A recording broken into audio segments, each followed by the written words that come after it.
Welcome to the ASMR with Jack show. I will be your host, Jack. This is my associate, Jack, and this is my other brother, Jack. This is the Three Jacks in a podcast. Three Jacks in a shit show. And Jack left. Jack. We're all out of Jack. We're all out of Jack, and we have a king. Seems to be a conqueror.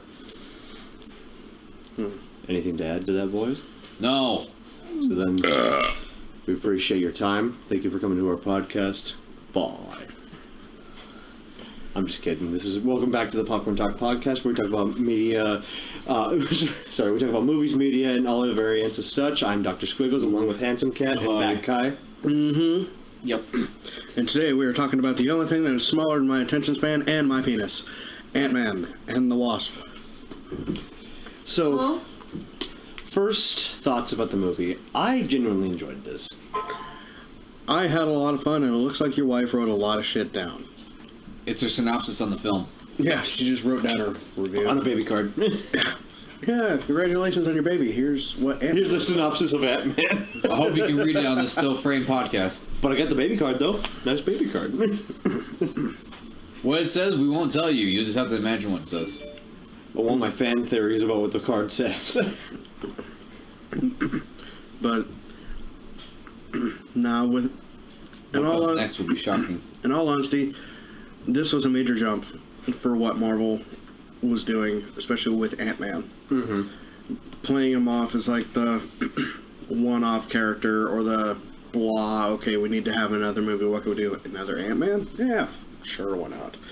But setting up Phase 5, including Kang, to where it wasn't just on Loki. You had a somewhat intimidating version of Kang. Jonathan Majors nailed everything he was given.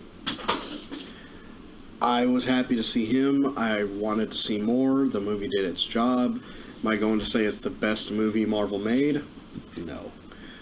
It's got a long shot before it reaches Shang-Chi and Captain America 2. Mm-hmm. Definitely. But One done. it is nowhere near what I can say a bad Marvel movie is. Right. I've seen worse. However, I can openly say my fuck Marvel shirt gets to live another day. Now, why do you say that? Because Scott Lang was alive. Okay, so let's put this out there. Spoiler review, obviously. Every You have review we do basically is until spoilers.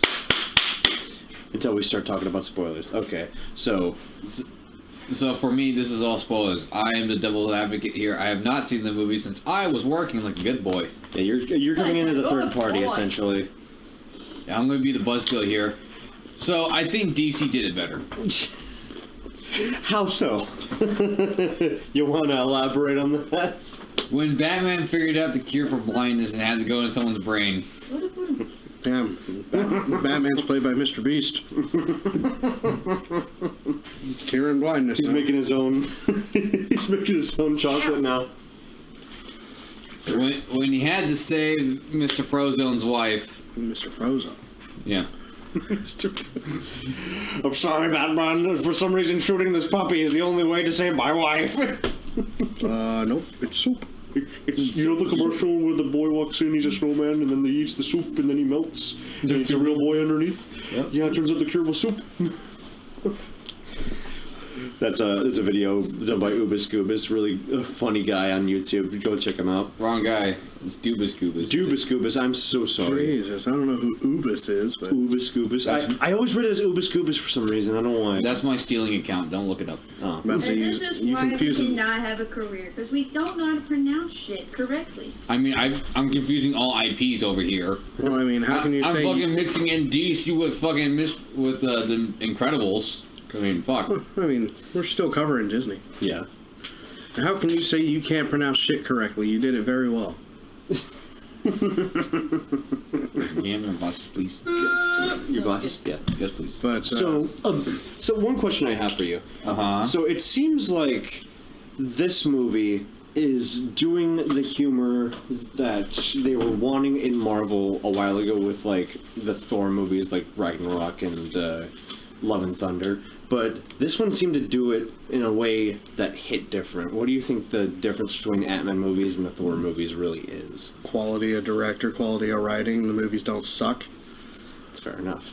So is it like in Thor, the biggest problem was everyone had to be funny. That's yeah, okay. Like, oh, you want to elaborate on that a little bit?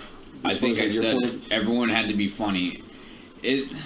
No matter Well, you also what. had Taika Waititi purposely making a bad Thor movie. Yeah, I remember that. That was kind of a slap to the face of Thor. It really feels like they really wanted to go Guardians of the Galaxy too. Everyone's got to have a punchline, except this time it was everyone needs to always be punchlining. The reason why Guardians of the Galaxy was able to get away with it was because they were realistically C-tier, like a C-tier hero group that didn't have a whole lot of spotlights on them. But then when they got their big screen debut, you could expand upon like their quirkiness. And the reason why they were able to be funny was because that they were weird to begin with. Like Thor has a backstory about being this. Like you say, like Black Guy says, Shakespearean in a way. It's a very I wouldn't say intense, but it's like very story driven, very emotionally driven about like the worthiness that goes into like humans and the drive to be oneself rather than being nothing at all. Well, see, like And to put it in babier, tinier words, what my husband's trying to say, there's a simple formula. Everybody knows what the fuck to say. My wife wasn't. cameo by Pretty Kitty. Thank you, Pretty. But I just made it simple. I think it's done better, maybe because There's no porn? it's so much. I think you're watching the wrong films over there. Oh, I sorry. downloaded the wrong Thor movie. Sorry. Because it's so much different than what next Thor shot. is. It's meant to be a grounded dude.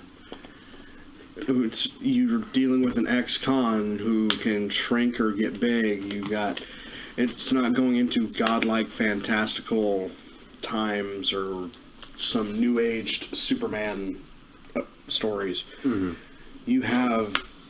This is just a man who wants to protect his family, essentially, And by any means necessary. And he did that in spades, which is something I liked because you have occasional silliness. You went back to like what I would say Iron Man 1, Captain America 2, and Civil War.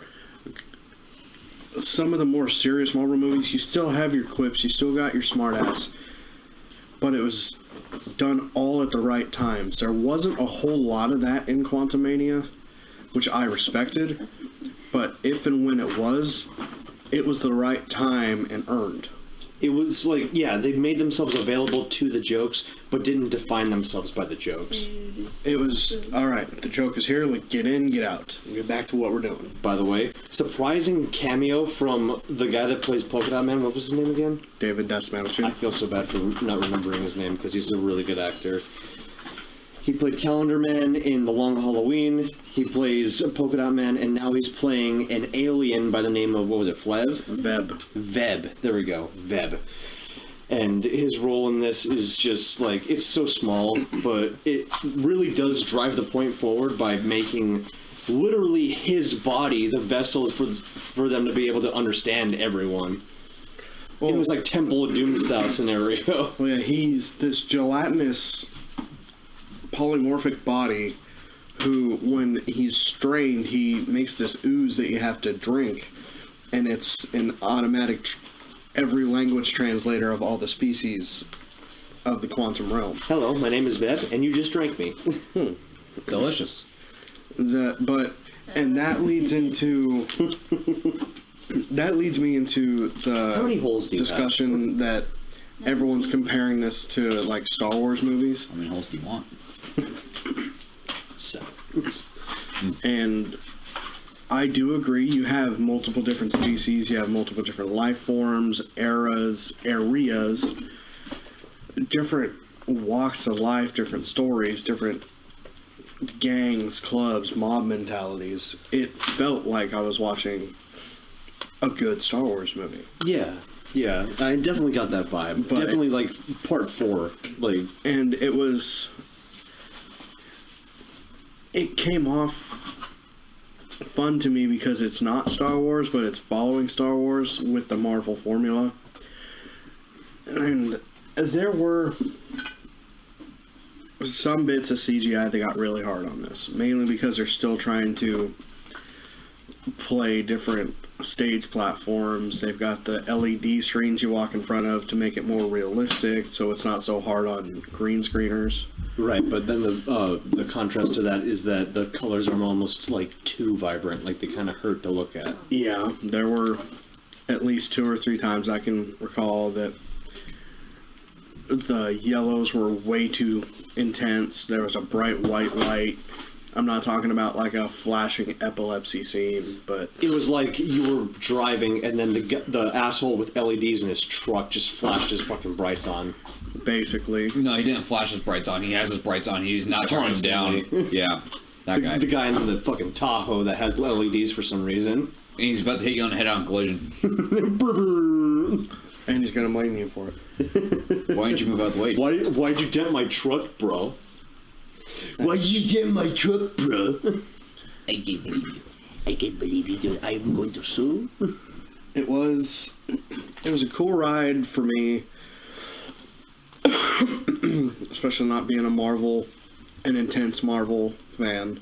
It was cool to come back to the MCU in the way that this was, in more serious notes. There were some things I didn't like about the cast. Like, I'm not a huge fan of how Ant-Man's daughter is played out in this movie. Cassie was like, it felt like she was underdeveloped a little bit. Like, they gave her implications that she's trying to do the hero thing, and like, I would like to see when this comes out on DVD if there's deleted scenes of her actually getting arrested. Well, see, I don't know. Look, I don't Shows want, her ingenuity or something like look, that I don't want to hear how this is becoming a David Cage story. Ellen Page was underdeveloped, so we need a naked scene where we make her boobs bigger. You forget Elliot Page. I don't care. You know what I'm talking about with Heavy Rain. We need to make her boobs bigger in this naked scene because she's underdeveloped. And man, did he get sued because of that. Wait, Heavy Rain? Are you talking about like Beyond Two Souls? Beyond Two Souls, yeah. There you go. But they gave her the stereotypical rebellious teenager thing of, well, I'm trying to make a difference. You've got these people are struggling, and how are you going to say that's not a good fight to fight? She basically does the OK Boomer thing to Ant-Man, even though he helped save the world from the Infinity War and the Thanos and the Infinity Gauntlet. Well, see, yeah, and that was actually brought up in the movie, and he's like, dude, I helped save the world. And he, so what have you done lately? She basically responds with, okay, well, what have you done for me lately? And I'm sorry. Well, this hand is missing a face to slap. Yeah, I would have backhanded that fucking kid. I don't give a shit if you're my daughter or what's going on.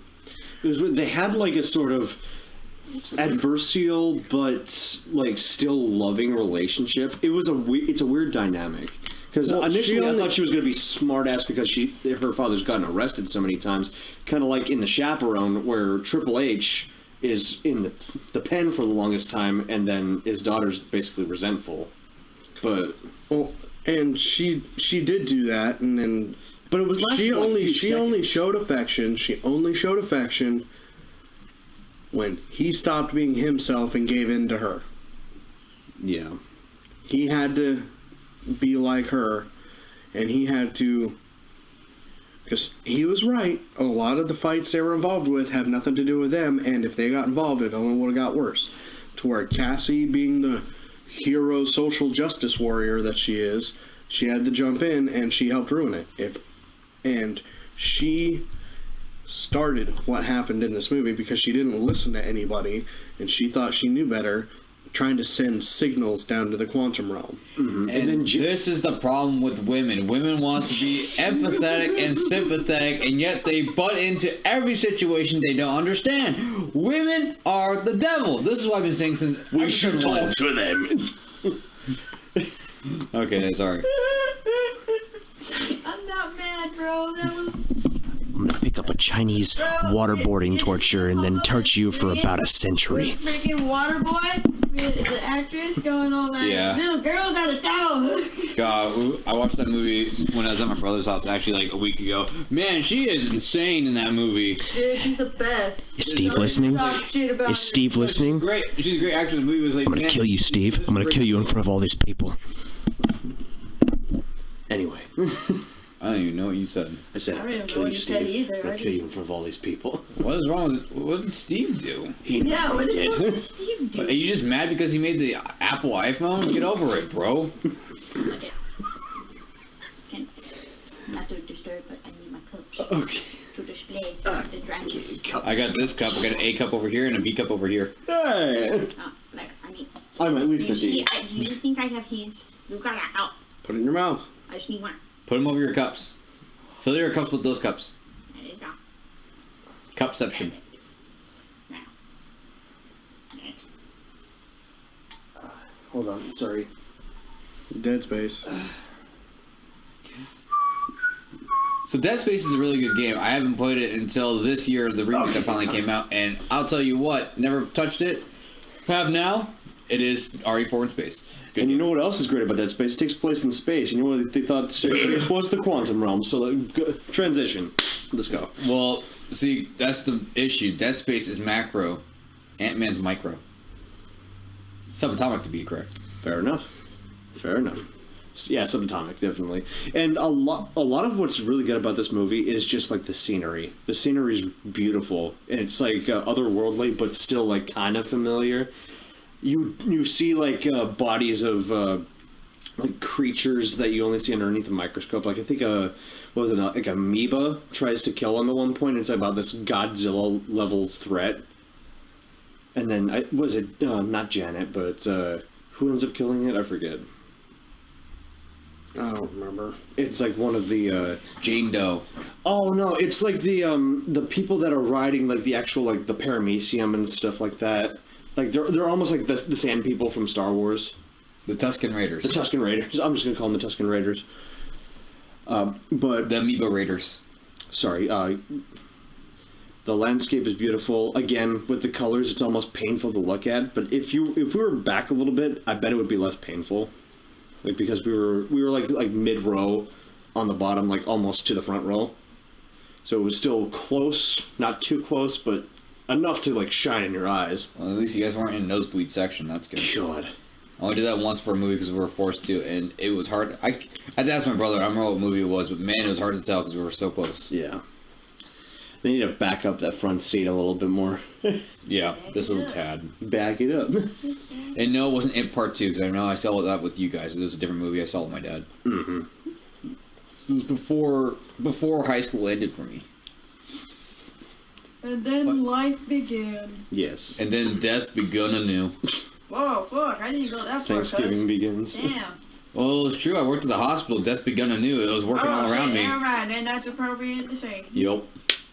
So getting back to the movie, Cassie definitely had some stuff that I feel could have been expanded upon in maybe like one or two more scenes. Maybe they establish a character just a little bit more. That we have like somewhat of a modicum of sympathy for what she's doing, because it seems like she kind of flip-flops. Like you were saying, like it seems like she's only happy when Scott is doing what she says. But I can see it from 2 points. One point, it's like, yeah, this doesn't have to do with them, and it would be safer for them to go and do something else. But what does it mean to be a hero if you're not going to help like a certain amount of people because it doesn't have to do with you? I mean, wouldn't that be something like Captain America would kind of get into? Yes, but look at Iron Man. Ah! Yes, but Scott idolizes Captain America. Yes, but even Captain America recognizes when a fight has nothing to benefit. Because Captain America can't be everywhere. Captain America has one goal. He follows a mission statement. He would recognize Kang as the greater evil, so target that, not this minuscule shit that the peasants are dealing with. He can assist them to a degree if it gets him to that. Mm-hmm. But in all realism, this didn't really help Scott get there. M.O.D.O.K. finding them got that. By the way, let's jump into M.O.D.O.K. because that's basically like the next part of this movie. Once they get down to the quantum realm, something is hunting them. This golden flying dot in the sky. If he kept his mask on the whole time, I would have been cool. It- The head, bro. So, how he looks in the trailers, That's exactly how he looks in the movie. It's just like, I always forget his name. It's the guy from the first movie that plays Yellow like Jacket. Derek, but it's not. His name is Yellow Jacket. His name is Darren. Darren, there we go. Close enough. Darren. So Darren's face is M.O.D.O.K. And it's like, I mean, he fits the criteria for M.O.D.O.K. He has the ego. He has, like, the sense of, I'm better than you. Like, I mean, Darren already had that to begin with. And then he has this sort of cadence to him where he gets mad really easy. One thing I wish that he did have was a higher-pitched voice. But, I mean, beggars can't be choosers. I was hoping for M.O.D.O.K. for the longest time, and I got it. So... It wasn't bad. It just wasn't great. Definitely wasn't the best, but I did enjoy it. So just because the voice was off doesn't really put it into anything. And the only thing that I would down on M.O.D.O.K. was the fucking overextended dick jokes. I was about to just say that. I was gonna say, Look at me. wait. I'm such a dick. Now, when you were describing they were in space, I want to know one thing. Why was there so many dick jokes, but not fucking Uranus jokes? What? Oh, I'm thinking of Beavis and Butthead. Never mind. I'm sorry. Why not fucking anus jokes? Come on, like. I mean, it seems like primary. I mean, they made the holes jokes. Yeah, there's holes, but not fucking. Yeah, no, they didn't bring in my favorite jokes. Like that would have been great. So wait, hold on. Why is M.O.D.O.K. tiny? So it's like in the first Ant-Man movie. He shrunk him. He took the devices and he shrunk him. What was his name again? Darren? Darren, thank you. I'll just call him Derek from Walking Dead. Darren gets, like, he's developing his own version of the Pym particle to basically outclass Hank Pym. And usurp him as, like, the actual leader of this company, or start his own company in general to put Hank out of business. Okay. Because basically he was his mentor for the longest time, and now he's trying to double-cross him. Okay. And when he actually puts his stuff into effect, it goes wrong. Like, it basically turns their stuff that they tried to shrink into, like, this tiny little amount of goo. Like, it's not able to re-atomize it into a smaller form. It just, like, fucking turns it into jelly. Like, just really small jelly. Yeah. So what happened is, in the final fight in Ant-Man, his suit malfunctions or something because of Ant-Man getting in there and then messing with, like, his systems. I have to remember Ant-Man Something off the top like of my that, head. and then he sends him to the quantum realm. Basically, it shrinks him down, and then his body gets messed up. His head is Because he got crushed bigger. in the suit. Yeah, he got crushed in the suit, and the head stayed the same, like, relative size, shrank down unrelative to his actual body. So his, like, torso and legs and arms are really small, but his head is just massive. So he gets shrunk down so small because of the amount of this Pym particle that he's made, and he just so happens to live and gets sent down to the quantum realm. So and then Kang finds him and then puts him in the suit. So Yellow Jacket becomes M.O.D.O.K. Yes. Okay. And Sorry, I thought you were saying like it was a reoccurring actor just playing a different villain. Okay, no. I mean, it kind of is, but they give a reason for But it. I would say, but it actually is just Yellow Jacket playing M.O.D.O.K. Okay. Yeah. But I feel like he fits the cadence of M.O.D.O.K., at least for the most part. What I'm hoping is that he's just a variant of M.O.D.O.K., and that we're going to get another M.O.D.O.K. Might not be Darren, but it might be, like, a different actor playing him. Maybe one that actually has, like, the hair and everything. Steve Buscemi. Dude, heartbeat. I swear to God. Oh, my God. I feel like you're focusing too much on wanting a minor villain. I'm sorry. I just really like M.O.D.O.K. M.O.D.O.K. sucks. I know he sucks, but like, I love I him. get that. He's got quantum cubes. So what? The dude already had his own Hulu show. Sorry, not quantum cubes. He Oh, has, yeah, Patton Oswalt plays him. That's right. he's got analytic cubes. That's not that impressive. He does have analytic cubes. Again, this is also my long-winded hope for villains like Arcade to make an appearance, which I doubt they'll do. Again, he was in the M.O.D.O.K. show. But I don't know why. I just like have high hopes for like D-list villains or something like that, or like B-list villains, just because they don't get a lot of the spotlight. And a lot of them have really cool like backstories and really interesting like powers that don't get explored. And maybe my hopes were bolstered by the fact that they made Polka Dot Man cool in the Suicide Squad. Yeah, but that's what James Gunn does best. That's why I like it, and that's what I'm hoping for. That's DC. It's not like, what is your dog doing?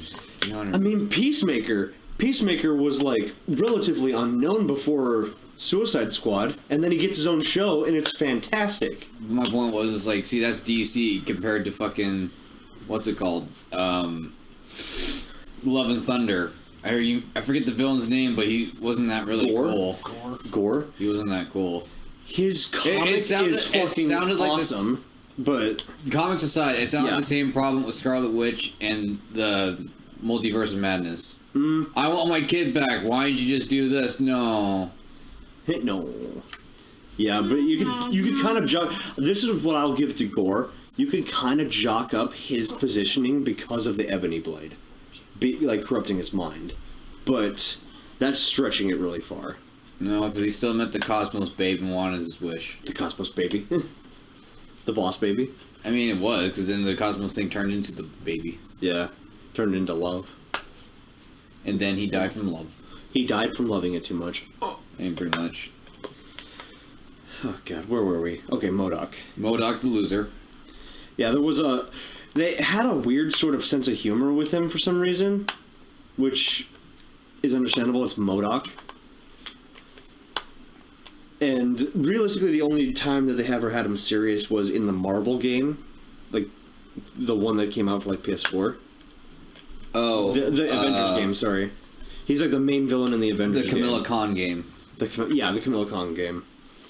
He's the main villain in that one, and he's like relatively serious because he's the main villain. Yeah. But he's still M.O.D.O.K. He still looks kind of goofy. He's the one who killed Captain America in the beginning. Yes. Yes. That's not a lie, I know that much. But that's enough about me gushing over M.O.D.O.K. Please. I'm dying from Bill Murray is in the movie. Yeah, and he was a kind of wasted, pissful character. Yeah. He kind of fits into the... Oh, why am I forgetting names tonight? Fuck. Han Solo's friend from Part 5. Lando? Lando, there we go, yeah. He, like, fits a sort of Lando character if he was just an absolute asshole. Which he kind of was. Well, I mean, Lando, like, he ran Cloud City. And Bill Murray, I think, runs the city that they're currently in. Yeah, because he was, like, mayor. Yeah, he was, like, the leader. And he really didn't do shit. All he was... Yeah, he originally was a freedom fighter with Janet. Janet was like a part of this whole armada of just rebellion for the longest time that she kept secret because she was so afraid of Kang that she kept it away from Hank and Scott and Hope. And now she won't tell anyone about it until, like, they actually meet Kang. Well, yeah, and then they're all bitching at her and yelling at her, like, why didn't you tell us? You should have told us. I'm like, you should have fucking listened. I was gone for X amount of years. I came back. I told you I didn't want anyone doing anything with this. I have experience with it. Maybe I know that should have been enough for you to, like, leave it alone. Maybe I know what the hell I'm talking about. And they're like, well, we barely know you. Give me a reason to trust you. You're alive right now in the quantum realm because of me, bitch.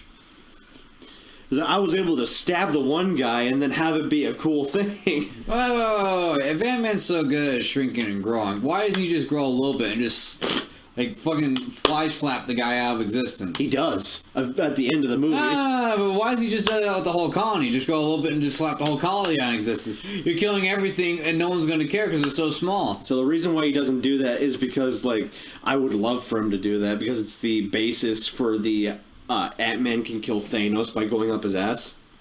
Have you heard that? Fucking... They'll never do that because the boys did it. Yeah, the boys did do it. Yeah. That was up the penis. Yeah, it was up the dick, yep. But... What? My wife just gave me a dirty look. It's true, it's a thing, and it looked painful. Yeah. But, God, where Oh, he doesn't go into his giant form for long periods of time because it's taxing on his body. It's basically like... But he's subatomic. Wouldn't that even defeat the purpose? He's already small to begin with, so him growing back to normal size would just make him even better, right? It doesn't matter. It's like the size that he gets is relative to his being at that point. He's still, like, what, 6'2". Like, let's just say he's 6'2". He grows to that size. That's still that size. He's just... to a different, like, aspect ratio. Okay, then why not just get smaller and just break his brain cells in half? Shut up, though. I'm joking. But semantics aside, we go beyond that, and Kang has this portal device that he was sharing with Jen, like, in the past when she had originally crashed there. And... basically, she's helping him out, trying to get back to his home planet, or his home time, because he said he was like a scientist that got lost. He was a time traveler. Yeah, he was a time traveler that got lost. And he had this device that was broken and needed fixing. Basically, it's like a golden chair, and it can traverse the multiverse. And as soon as they finished it, and Jen put her hand on basically what was his mind... she saw all that he could do and all that he did do, and realized that this guy is a threat to everyone's life, including Quantum Realm and the Earth. So she, off-screen, basically blows up this sphere that controls the multiverse. It was also, yeah, he was also a threat to not just Quantum and Earth, it was multiverses. Yes, but basically everything. Like, he's a threat to everything. So, he blows up the sphere, or she blows up the sphere, sorry, and it's staying in this perpetual state of, like, chaos storm almost, where it's just this dome of, like, it was pure, like, paradox, almost. I feel like I've been talking for a little bit. Does someone else want to continue? Alright, so if the Quantum Realm is as big as the multiverses, why not just grow small enough to slap every multiverse out of existence? Well, you got me there. I don't know. You want to continue, pretty? What did you have to say? With my stupid semantics, you got anything to add? Hey, you telling me you can't just grow to godlike size and just smack the universe out of existence? If you're telling me every multiverse is just smaller than our own world, then wouldn't that mean we're stepping on every multiverse we ever existed on? Yes, but that's beside the point. It's a matter of, like, how we can perceive the universe, because it could probably infinitely recreate itself. So what I see is, look, there's me about to sneeze. Dead. Got it. Because they also imply that there's time dilation, so the smaller you get, the slower the time goes. So, like, think about the Hank Pym's ant that got sucked into the quantum realm with him. Oh, the man. ant farm gets sucked into, like, a separate area of the multiverse. That means that me that sneezed just died already? Shit! This sucks. Slow motion kills everyone. Oh, man, I Spider-Man out of here. I said I don't feel so good after I sneezed and died. I don't feel so good. No, this sucks. Anyway, Kyle, you look like you're pretty comfy right there. You have a take on anything else in this scene in the movie? I'm just lost because we went so far off the rails. Yeah, I know. I'm sorry. I'm like, where the fuck even were we?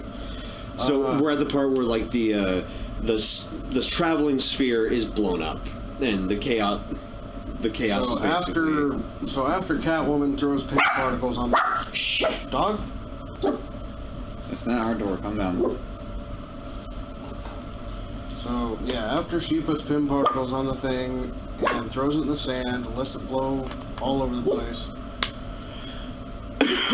he no longer has access to it. She finds a way to run.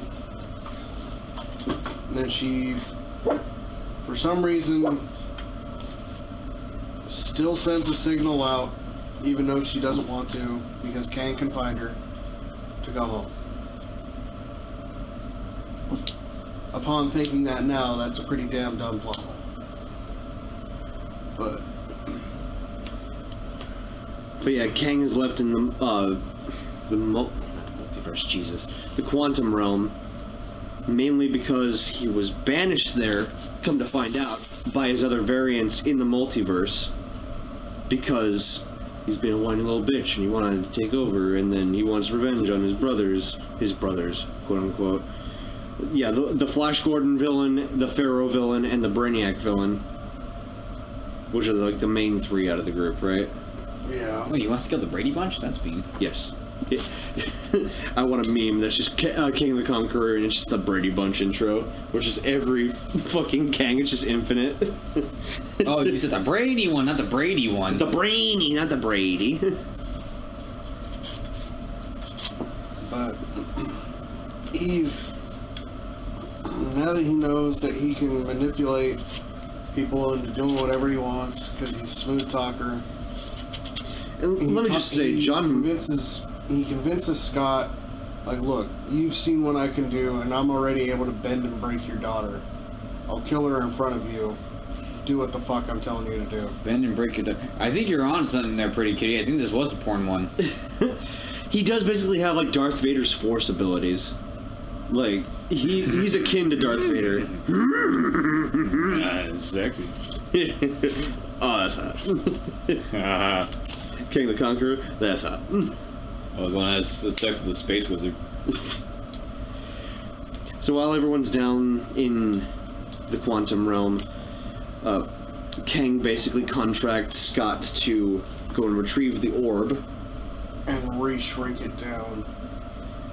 And once he gets to that point, and shrinks it down and brings it back to Kang, he'll give him back Cassie. Allegedly. Which I don't think he was ever intending to do. Well... Well, you tell me the villain does not want to comply with just normal terms? At all. Oh, come on. Come on, it's 2023. Give us the time. Look at Peacekeeper. Okay, boomer. Oh, shit. Oh, shit. What am I talking about? I'm older than you. Oh, I'm sad. No, I'm depressed. I'm a boomer, and yeah, I'm younger than him. Damn it! I'm ultra boomer. I'm boom Hauer. I'm not progressing fast enough. Damn it! You haven't leveled up. No. God. So, excuse me. So he gets to the orb. Scott does, and he's tasked with shrinking it down.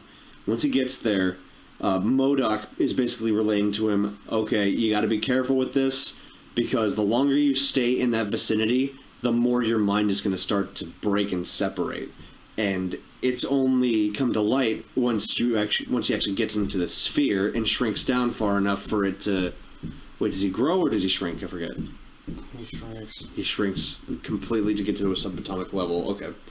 And then he's just in this black void with just the sphere. And then he starts to split like it's mitosis and he's a single-cell organism. And then M.O.D.O.K relays, like, these are your possibilities. These are your multiversal possibilities. Every choice that you make is being realized in a physical fashion. Don't pay attention to them. They're not real, at least as far as you're concerned. And it just splits infinitely and infinitely to a point where there's even one that is dressed like his job at Baskin Robbins. Probably, well, one of the funnier, like, throwaway jokes in the movie. Yeah. Honestly. And it gets to a point where it's just chaotic. Everyone's trying to figure out which one's the real Scott. And it, like, doesn't develop into a fist fight, but there's definitely, like, a lot of tension. But only until they realize they're doing it to save Cassie, then everyone's got the same motive and they get out of it. Right, which I thought was interesting because no one should be able to command their alternates in that way. But just because they all have that one singular motive, they're all able to come together and think as one mind. Hence, being a part of an ant colony. That was a really cool, like, way to tie that in. So what, Cassie's the queen? Yes, queen! Yes, queen! And then they do the World War Z thing where they're all stacking on top of each other, basically trying to bring Scott to the top and reach it so that he can put the shrink discs back onto it so he can get it back down compressed. But he throws one disc and it just fries, and then they're all about to fall over.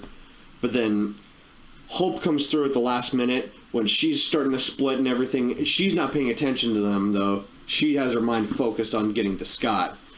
And what happens is that they focus on each other, and then all the other variants just start to disappear, and it's just them two, and they both throw the discs to shrink it down, and they end up shrinking it down, and it's a heartwarming sort of like a bond right there. It's a bonding moment.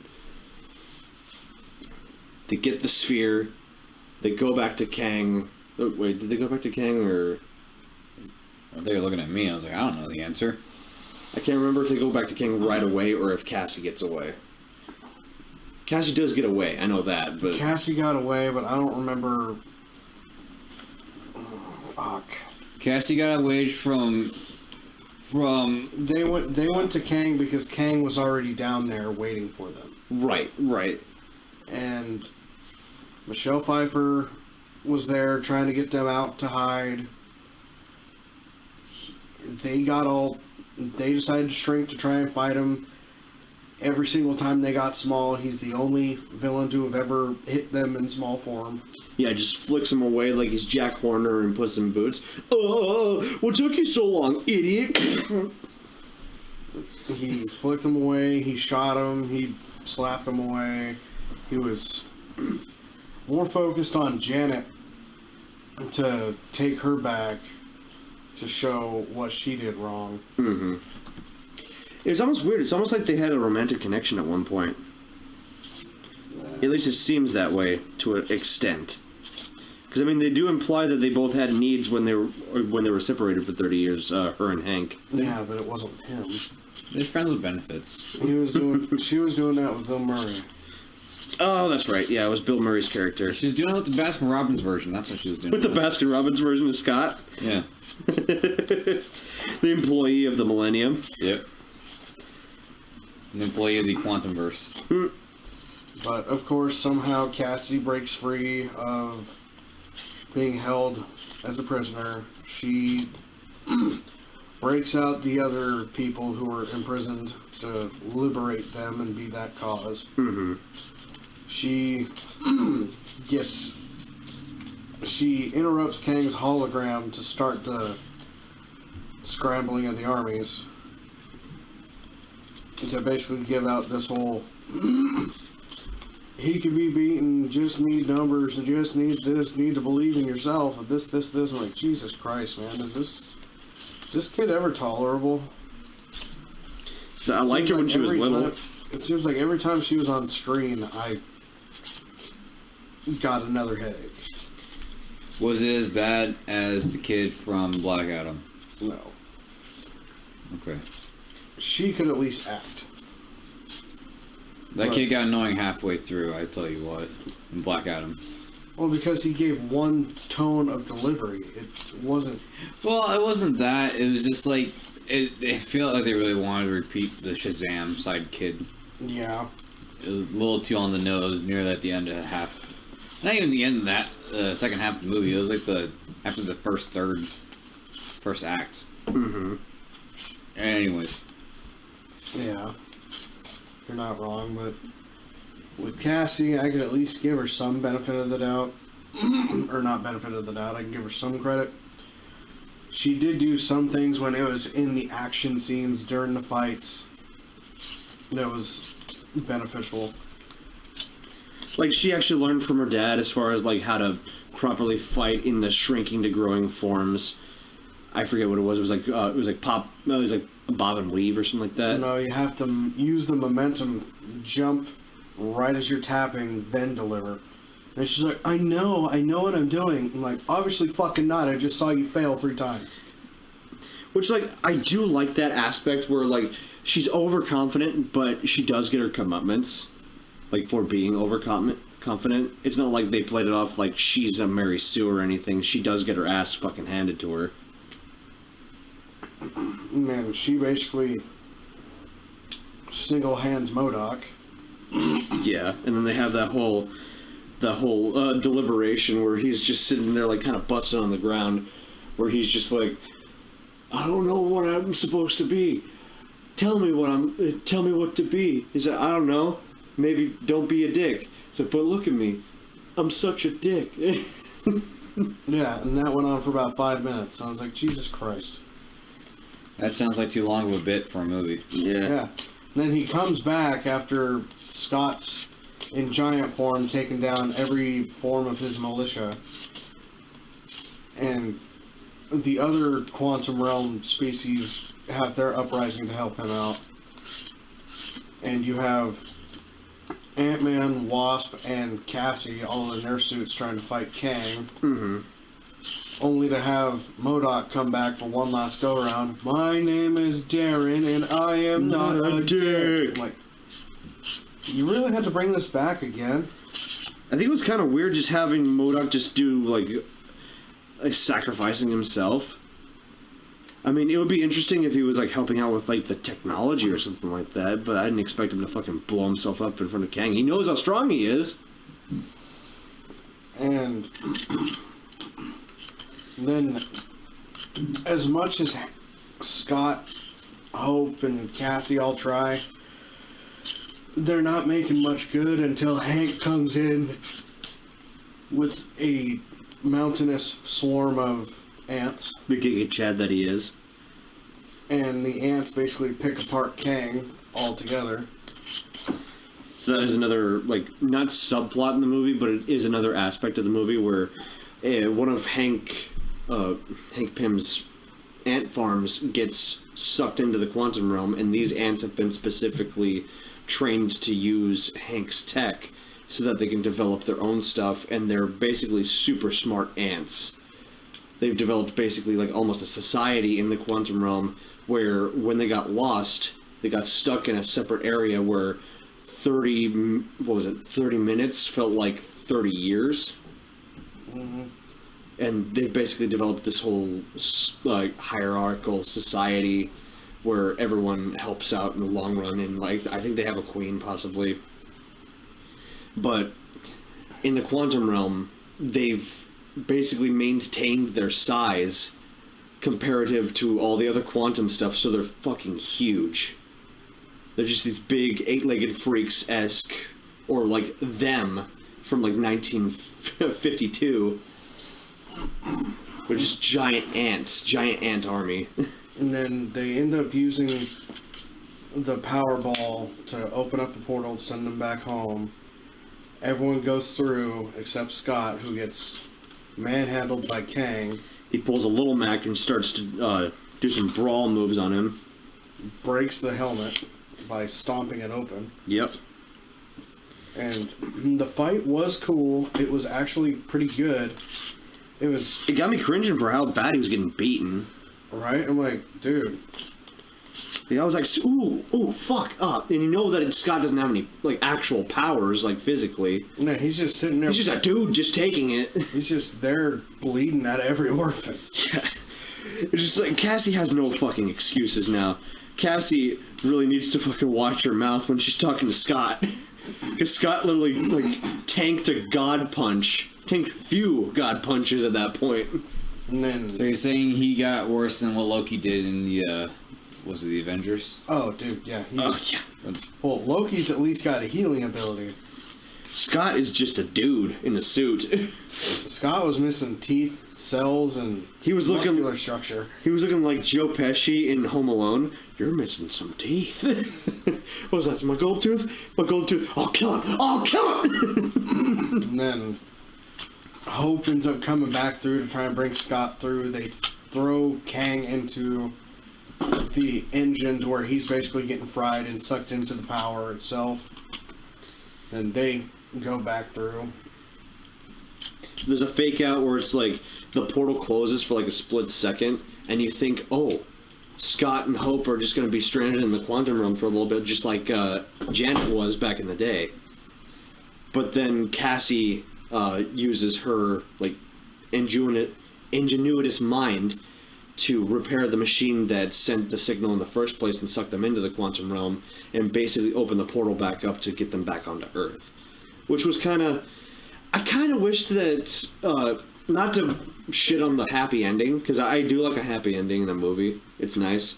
But it would have meant a lot more, or it would have been like a bittersweet end to have them just basically be stuck there and then only have each other. Yeah. But I just thought about this too. It would have been a growing moment for Cassie too. I just thought about this too. If you're in the quantum realm, time moves differently. Yeah. Remember in Endgame where Ant-Man was in there for 5 years, but to him it felt like 5 hours? Yeah. They were in there for the entire movie. Why is it still the exact same time when they came out? I mean, we don't know that. Like, for all we know, it could have been like maybe a few months or something like that. I mean, you get like context clues that everything is pretty much the same, but like at the end, the ending scene is basically the first scene in the movie where Paul Rudd, like Scott Lang, Paul Rudd, is just walking down the street, like everyone's recognizing him. But at the end, instead of him having the recap of the last movie, he's having this internal monologue about something that Kang said, where it's basically said, if you kill him, then a lot more are going to come in his place and basically destroy the world. And the only way to save the world is when I enter it.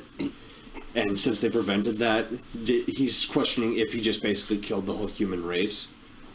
And he's like, nah, it's fine. It's probably fine. It's probably okay. I mean, we're all still here, right? And that's essentially that conversation with himself. And that's basically the movie right there. But like, you don't get a year or anything. But see, that's what throws me off, because when he came back, the manager was still the same age at the Baskin-Robbins. Yeah. Okay, yeah, that's fair.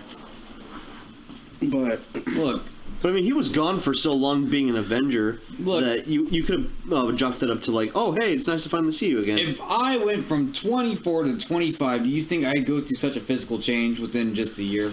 He's got a point there.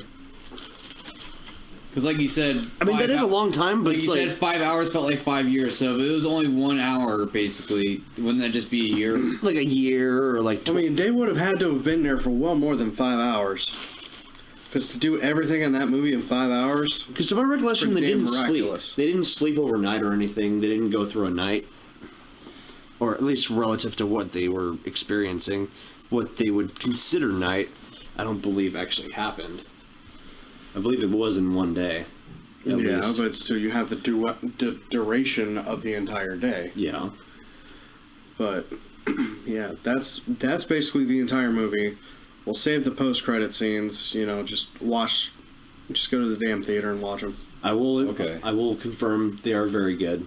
Yeah. They do set up a lot of stuff that I'm really excited for in Phase 5. Oh, isn't that joke they use in Mad? 5 fat comic book nerds won't leave the theater after 5 hours of credits just to see some after credit scenes that only last for 2 seconds. I love Mad TV. Classic. But, yeah, like I said, overall, I had a lot of fun. There was some obvious loopholes or plot holes or different situations in the movie. But it was nice to go back to Marvel and not hate everything I saw. It's able to be a humorous movie, but also take itself seriously when it needs to be, and I think that's a lot of what Marvel needs right now, is like a serious story that can also be lighthearted when it needs to be, like in the comics. Not to say that it needs to be exactly like the comics, because Marvel's doing really good with a lot of their adaptations of characters lately, for the most part. For the most part, it is. Well, see, like, when they had their last couple movies, Love and Thunder, I don't even remember the one that came out just before that. But I don't think you had... Was there a movie? You All had... I remember was She-Hulk before that. Because you had Black Widow, which was alright. It was done way too damn late to justify what was going on for her. That one was mainly setting up like half of the Thunderbolts roster.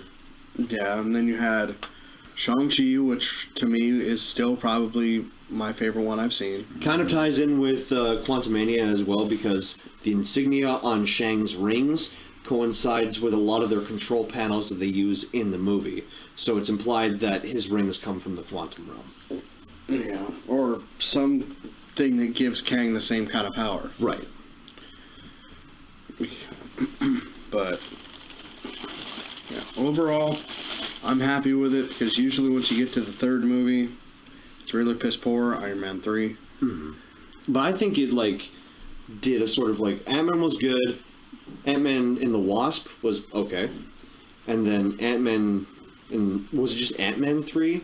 Ant-Man and the Wasp Quantumania. Ant-Man and the Wasp Quantumania was like, I think it was better than 2 and also like better than 1. It was better than both of them. It's the best in the trilogy. I do miss Louise. Like I think Louise is one of the highlights of those movies, but it's definitely weird not seeing his old gang of ex-cons with him, but it was cool just to focus more so on the actual setup of what's going on. Right.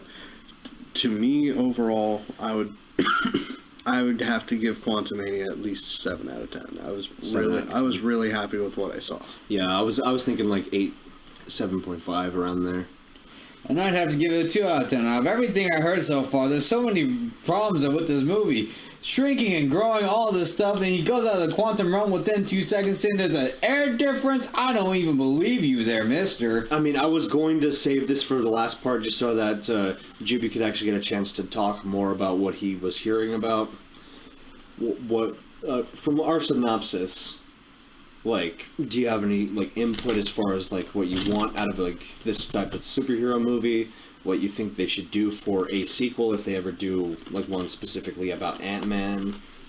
Yeah, make Love and Thunder 2. That's what they should do. Yeah. I don't know. I really got Plus nothing. Dex to doubt. I don't know. I really got nothing. Just make this man happy. Just keep adding more shitty heroes or villains. No, get some shitty heroes in there too. Because like, I could go on and on about like D-list villains that just need their time in the sun. Because you can make them fill out a roster, and you can throw them away just as easily because they're D-list villains. And that's a lot of what like superheroes deal with is just like the D-listers, and then the A-listers come around every once in a while. Take Boomerang, for example. Marvel's answer to Captain Boomerang is just... I think he was a major league pitcher. I'm sorry. My wife's been holding these 2 paintings for God knows how long. Ever. And the battery is dying. Look, all I'm saying is that Marvel's got so many crappy superheroes and supervillains, you can kill them all in 2 seconds, and no one bat an eye. You know why? Because Ant-Man is too strong. He could have done everything himself, and yet he was too lazy at the same time. Piss poor movie, 0 out of 10. Yeah, heard it. Breaking news! Ant-Man and the Wasp sucks. You heard it here, folks. Guy who doesn't like Marvel movies hates a Marvel movie. Oh, no. Well, the Mario Brothers and Plumbers, okay. Well, like the others, you get all the fame. But I think we've pretty much covered everything that we're going to be able to cover for Ant-Man. I think for like a next Unpopped Kernel, I would like to maybe go over concepts for movies that we wanted to see in the future as far as superheroes go. Ones that don't suck and stay the fuck away from Thor. He's had his time. Oh, give me Hancock too. Bring back Will Smith. I honestly wouldn't hate like a Hancock sort of universe sort of take on this, like that, something that isn't Marvel, something that isn't DC. Like maybe like I want them to focus on Image Comics because Image Comics has got some good shit, especially like Static Shock needs this fucking movie. Here, when I say Hancock 2, make Hancock 2 the prequel. What happened before all the other fucking superhero versions of them died? Back when he was John Foot Penis. But with that said, I'm Back Guy. The Handsome Cat. I'm Dr. Squiggles. Stay poppin'.